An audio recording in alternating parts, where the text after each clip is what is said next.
আশা করি তোমরা সবাই ভালো আছো। আজকে হচ্ছে আমরা উদ্ভাস ইঞ্জিনিয়ারিং উইকলিতে আসা একটি ম্যাথ নিয়ে চলে এসেছি। এই ম্যাথটি হচ্ছে ভেক্টরে উইকলি এক্সামে এসেছিল। আচ্ছা চলো শুরু করা যাক। সো ফার্স্টে আমরা কোয়েশ্চেনটা পড়ে নিই। কোয়েশ্চেনটা কী বলেছে? এ ও বি দুটি একই আকারের গোলককে একটি বাক্সের মধ্যে চিত্রের ন্যায় রাখা আছে, অর্থাৎ এ একটা বাক্স, এখানের মধ্যে হচ্ছে এ এবং বি দুইটা গোলককে রাখা আছে। এরপর গোলক দ্বয়ের ভর m = 10 কেজি, অর্থাৎ দুইটা গোলকেরই ভর কত?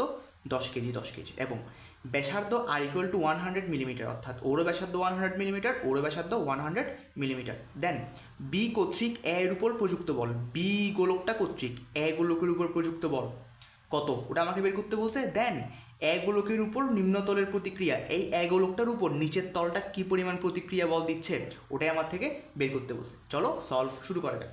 আচ্ছা তো এখন দেখো তো এখানে এক গোলকটা কী পরিমাণ বল ফিল করবে, এই এক গোলকটা এখানে কী পরিমাণ বল ফিল করতেছে। এই এক গোলকটার উপর ফার্স্টে আমরা দেখি ক্রিয়াশীল বল কী কী আছে। ক্রিয়াশীল বল দেখি তো আমরা এই এক গোলকটার ওজন, এই এক গোলকটার ওজন নিচের দিকে, এই এক গোলকটার ওজন নিচের দিকে, নিচের দিকে এক গোলকটার ওজন কত? mg। তাহলে এক গোলকটার নিচের দিকে ওজন কত? mg। দেন এই এক গোলকটার উপর বি গোলকটা যেহেতু সাম্যাবস্থায় বসে আছে, জাস্ট এভাবে জাস্ট জিনিসের সাম্যাবস্থায় আছে, সো এই এক গোলকটার উপর বি গোলকটা কী পরিমাণ বল দিবে? এদিকে একটা বল দিবে। আবার যেহেতু ক্রিয়া প্রতিক্রিয়া বল সমান হয়, তো বি গোলকটা এই এক গোলকের সাথে স্পর্শ বিন্দুতে এই দিক বরাবর যে বলটা দিবে সেম পরিমাণ বল এ গোলকটা বি গোলককেও দিবে। ওকে, তাহলে এই দুইটা ক্রিয়া প্রতিক্রিয়া বল কোন দিকে কাজ করবে দেখি তো। এই বি গোলকটা এ গোলকটাকে একটা বল দিচ্ছে, ওটা এই বরাবর কাজ করতেছে।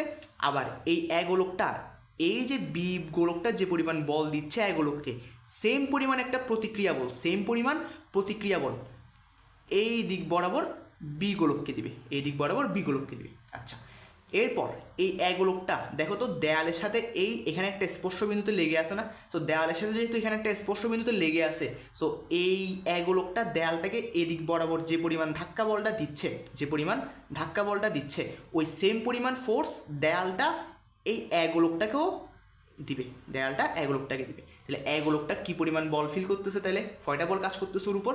এই এক গোলকটা হচ্ছে নিচের দিকে ওজন mg, দেন হচ্ছে বি গোলকটার কারণে একটা বল এটা, দেন হচ্ছে দেয়ালের কারণে একটা প্রতিক্রিয়া বল। ঠিক আছে, তো এই বলটা যেহেতু হচ্ছে বি গোলকটা দিচ্ছে, এই এ গোলকটাকে এই স্পর্শবিন্দুতে বি গোলকটা দিচ্ছে, দ্যাটস ওয়াই এই সেম পরিমাণ প্রতিক্রিয়া বল এ গোলকটাও বি গোলককে দিবে। তাহলে বি গোলকের উপর বল কী হলো? বি গোলকের উপর বল হলো এই প্রতিক্রিয়া বল এটা। এরপর বি গোলকের ওজন আছে নিচের দিকে, বি গোলকের ওজন নিচের দিকে। এরপর এই বি গোলকটা দেখো তো দেয়ালের সাথে একটা স্পর্শবিন্দু টাচ করে আসে না? তাহলে এই দেয়ালকে বি গোলকটা অবশ্যই এই দিক বরাবর একটা ফোর্স দিচ্ছে, তাহলে সেম পরিমাণ একটা ফোর্স দেয়াল বি গোলকটাকে এই দিক বরাবর দিবে। তাহলে এটা কি? এটা হচ্ছে যে এই বি গোলকটা দেয়ালকে যে পরিমাণ প্রতিক্রিয়া বল দিচ্ছে ওই সেম পরিমাণ একটা ক্রিয়া বল, অর্থাৎ যদি আমরা বি গোলকের বলটাকে ক্রিয়া বল ধরি তাহলে দেয়ালের বলটা হবে প্রতিক্রিয়া বল, আর যদি হচ্ছে আমরা দেয়ালের বলটাকে ক্রিয়া বল ধরি তাহলে বি গোলকের বলটা হবে প্রতিক্রিয়া বল।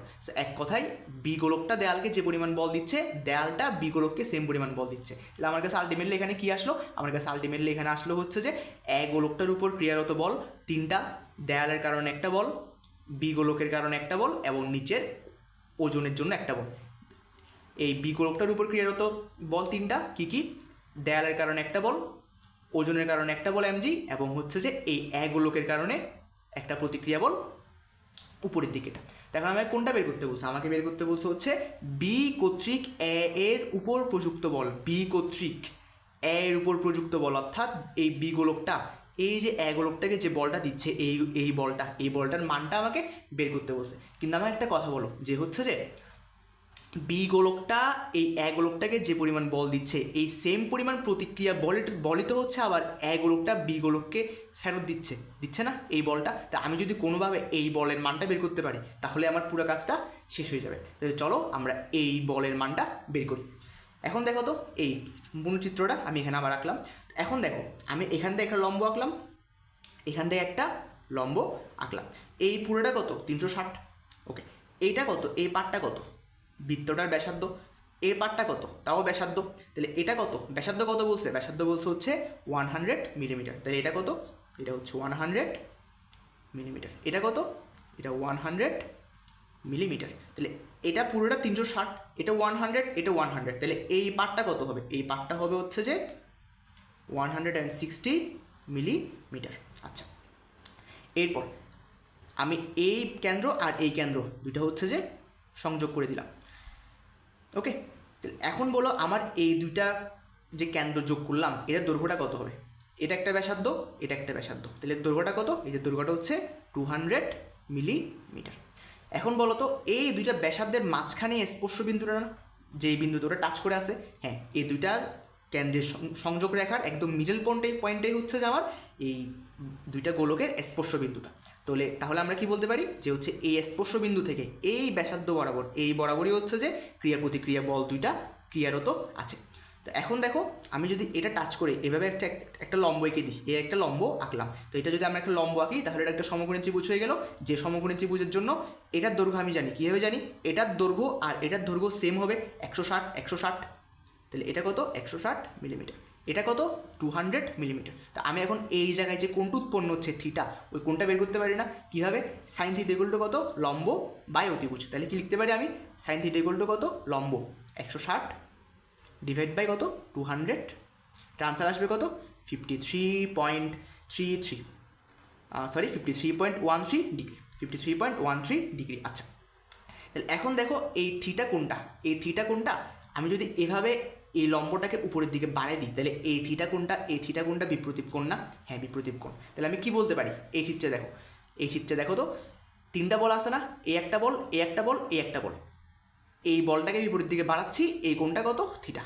কারণ এই বরাবরই তো হচ্ছে যে ওর ওজনটা কাজ করতেছে, একদম নিচের দিকে লম্বভাবে ওজনটা কাজ করতেছে। তাহলে এই ওজনের বলটাকে যদি আমি পিছনের দিকে বর্ধিত করি রেখাটাকে, তাহলে এই কোণটাই হচ্ছে থিটা।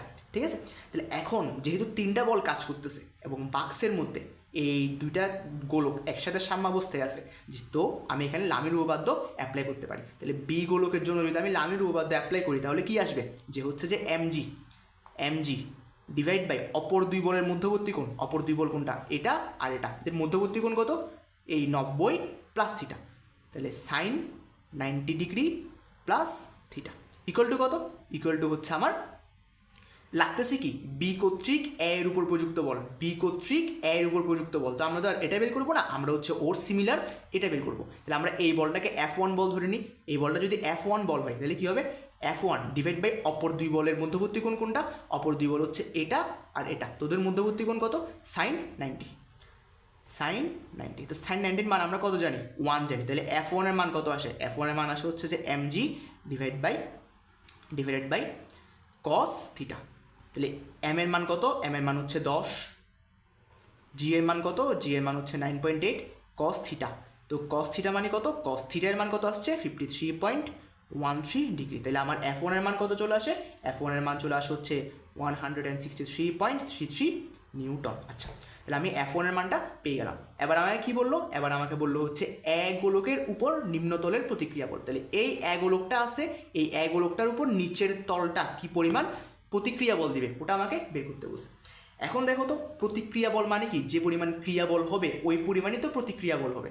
আমি যদি কোনোভাবে এক গোলকটা এই তলের উপর কী পরিমাণ ক্রিয়া বল দিচ্ছে, মানে কী পরিমাণ বল দিচ্ছে নিচের তলের উপর, ওটা বের করতে পারি, তাহলে আমার প্রতিক্রিয়া বলটা চলে আসবে। কেন? কারণ এ বলটা যে পরিমাণ তলের উপর ক্রিয়া বল দিবে ওই পরিমাণ প্রতিক্রিয়া বলই এই তলটা এক গোলককে ব্যাক দিবে।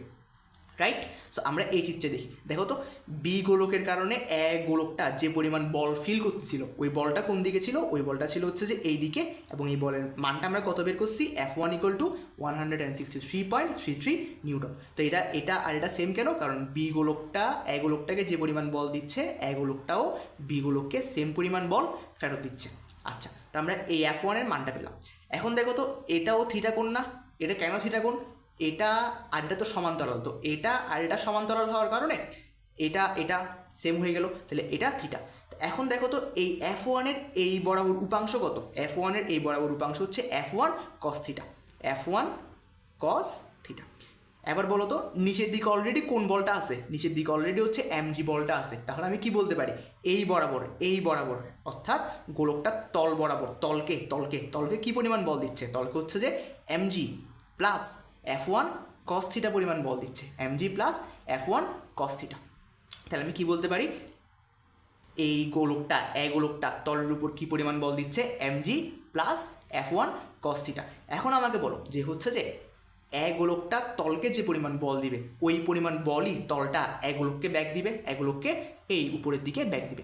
সো ওই তাহলে আমি কি বলতে পারি, ওই যে পরিমাণ বল ব্যাক পাচ্ছে অর্থাৎ তলের প্রতিক্রিয়া বল ওটা কত হবে, একদম same mg plus F1 cos theta.